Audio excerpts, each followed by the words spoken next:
Today we are starting formal letter. आज हम formal letter को डिस्कस करेंगे। फॉर्मल लेटर को हिंदी में औपचारिक पत्र भी कहते हैं।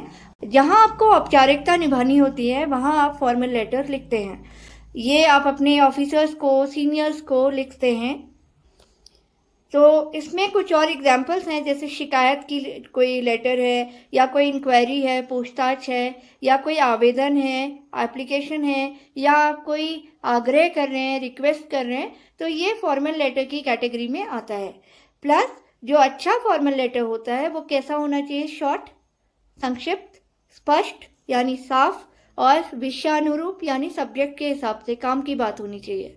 अब हम आते हैं फॉर्मल लेटर्स के पार्ट्स में। So formal letters, they are written to convey official business and information. Formal letters are sent out when we need to write to various public bodies or agencies for our requirement in civic life.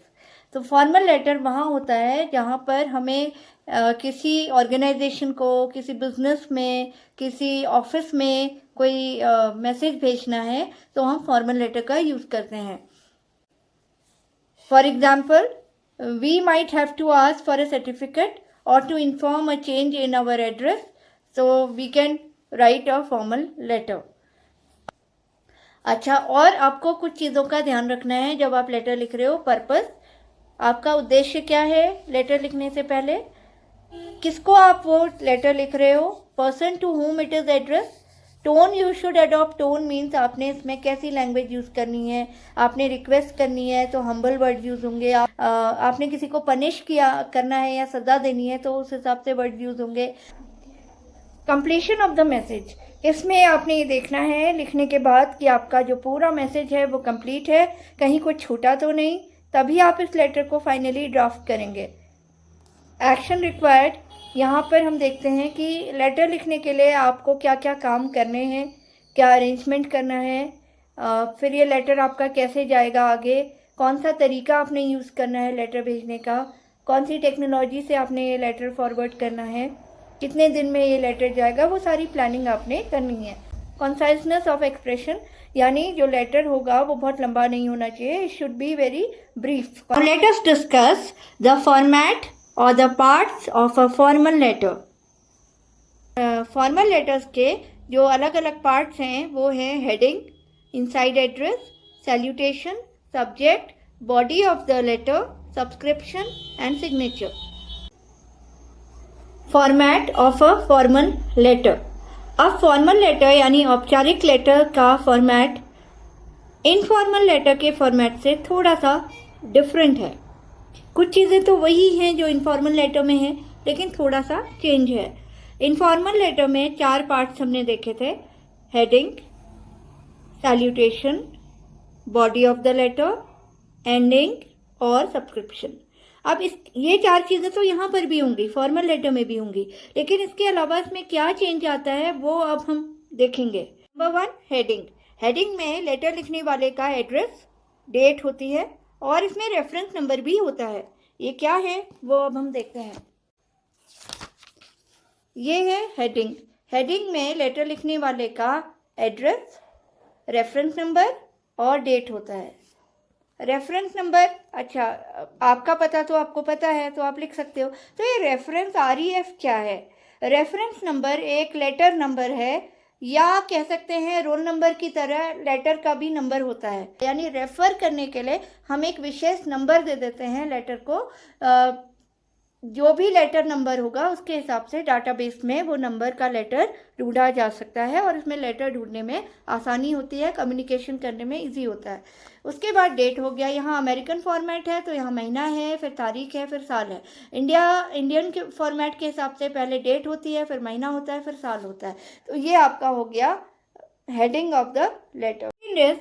Inside address, जिसको आप letter लिख रहे हो उसका नाम क्या है, उसका पद का नाम क्या है, उसकी डेजिग्नेशन क्या है, ये आप फिर लिख देते हैं। ठीक है, ठीक हेडिंग के नीचे। तो इनसाइड एड्रेस मीन्स किसका एड्रेस, जिसको आप वो लेटर लिख रहे हो उसका एड्रेस। फॉर एग्जाम्पल यहाँ पर आपने किसको लिखा है, DM को लिखा है, तो DM का एड्रेस हो गया। This is called inside address. Salutation, salutation का मतलब है अभिनंदन या ग्रीटिंग्स, क्या आप यहाँ पर लिखते हैं, और डियर लिखते हैं, माइटेड लिखते हैं, रिवर्ड लिखते हैं, ऑनरेबल लिखते हैं, तो वो ग्रीटिंग करने का जो आपका वर्ड है वो सैल्यूटेशन है। और ये ठीक इनसाइड एड्रेस के नीचे होता है और इसके लास्ट में कॉमा लगाया जा सकता है। तो अब इधर अगर हम देखें, ये आपका है सैल्यूटेशन, डियर, और यहाँ पर कॉमा लगा है। फिर उसके बाद फॉर्मल लेटर में जो अगला पॉइंट है वो है सब्जेक्ट। सब्जेक्ट मीन्स विषय वस्तु, यानी किस बारे में ये लेटर है। और ये सैल्यूटेशन के बाद हम लिखते हैं और बीच में लिखते हैं, जैसे यहाँ पर आप देखोगे सब्जेक्ट, ये बीचों बीच में आपने सब्जेक्ट लिखा, किस बारे में ये लेटर है, रिक्वेस्ट है, कंप्लेन है, इंक्वायरी है, क्या है वो विषय लिखेंगे। उसके बाद आता है body of the letter. Point is body of the letter. The body of the letter is here. This is the area where you need to write the main message. It can be divided into 3 paragraphs, 1, 2, 3. तो body of the letter means जो main communication है, जो main message है, जहाँ पर आपका मुख्य संदेश है, और इसको हम पैराग्राफ में बांट लेते हैं। इसमें लैंग्वेज अच्छी होनी चाहिए, स्पेलिंग मिस्टेक नहीं होनी चाहिए, आपके सेंटेंसेस बिल्कुल क्लियर होने चाहिए, राइट, और गैप अच्छा होना चाहिए, एक एक वर्ड के बीच में गैप होना चाहिए। पैराग्राफ में ये टूटा होना चाहिए। 3 पार्ट्स में हम इसको ब्रेक करते हैं। फॉर्मल लेटर में जो आपकी लैंग्वेज होती है वो कैसी होनी चाहिए, हम्बल, विनम्रता, धैर्य यानी पेशेंस वाले वर्ड्स होने चाहिए।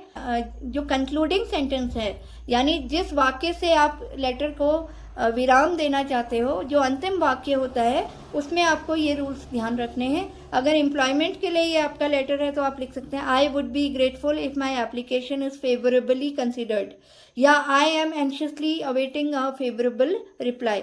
या अगर आपकी लेटर ऑफ रिक्वेस्ट है, आप कोई चीज़ विनती कर रहे हैं, तो आप कह सकते हैं I should be grateful if my request is granted, या we hope that our request would be granted as early as possible, और we shall be expecting some positive action from your department. ऐसे करके आप अपने letter को close कर सकते हैं, या लास्ट लाइन आपके लेटर की ऐसे कंक्लूड होनी चाहिए।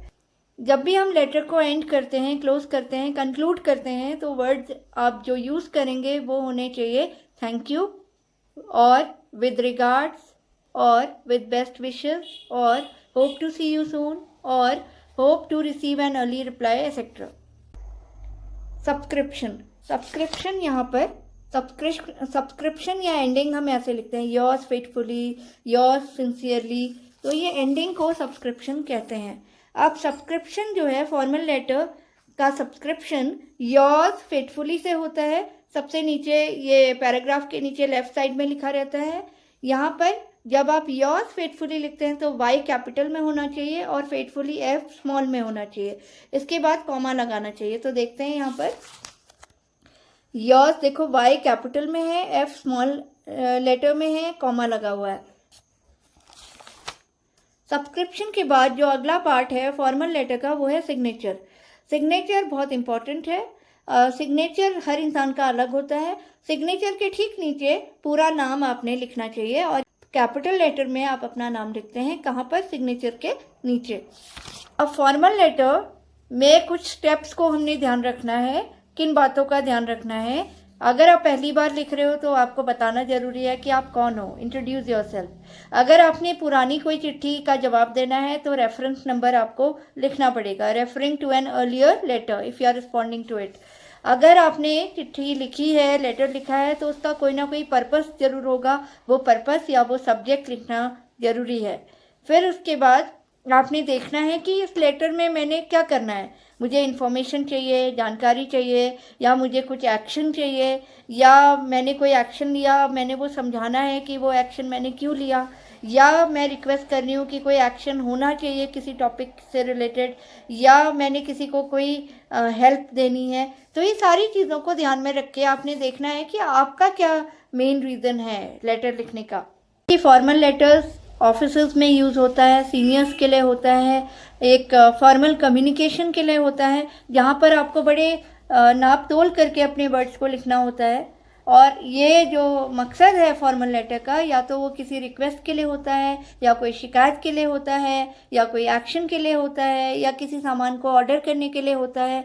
बिजनेस में आप डील कर रहे हो तो आप फॉर्मल लेटर लिखोगे. Now today we have completed the topic formal letters. Taken this topic from the guide written by B.R. Sharma, and this formal letter you can take as a standard. There may be a little difference, a minute difference in different books, so need not worry. Take this as a standard and you can practice. It is going to help you a lot.